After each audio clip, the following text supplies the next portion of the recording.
Welcome to the 2020 New Testament Challenge. We're finishing up the Gospel of John today. We're in chapter 21. Now, the Gospel of John was written with a specific purpose in mind. It's so that you and I would believe. John said in chapter 20, verse 30, many other miraculous signs were done in the presence of the disciples, but they're not recorded in this book. But these are written so that you may believe that Jesus is the Christ, the Son of God, and that by believing you may have life in his name. And then he said in the very last verse of chapter 21, Jesus did many other things as well. If every one of them were written down, I suppose that not even the whole world would have room for the books that would be written. These, though, are written so that you and I would believe, John said. That's why when someone first comes to know the Lord, they are encouraged to read the Gospel of John. Every miracle that is there is so that we would believe.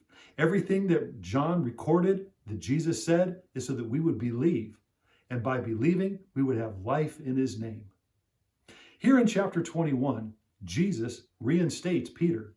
Now, Peter had denied the Lord 3 different times. In the beginning of chapter 21, Peter goes back fishing, doesn't catch anything.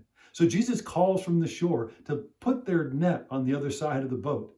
They did, and then a great catch of fish was made. 153 fish were in that net.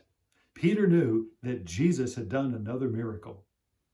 When they got back on shore, and after they had eaten, verse 15, Jesus said to Simon Peter, Simon, son of John, do you truly love me more than these? Yes, Lord, he said, you know that I love you. And Jesus said, feed my lambs. 3 different times, Jesus asked Peter, do you love me? Whenever we sin against the Lord and our relationship needs to be restored, Jesus does not criticize. He does not humiliate us. He doesn't ask us to make a recommitment or to try harder. What does he do? He wants us to reaffirm our love for him. It always comes down to love. If we really love the Lord, then we'll obey him, we'll honor him, and we will protect.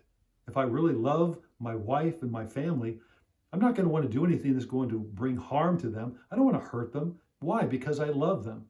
In the same way, if we love the Lord, that's going to keep us from sin. It's going to keep us from making a decision that's going to hurt the Lord if we really love him. And so Jesus asked Peter 3 different times, do you love me?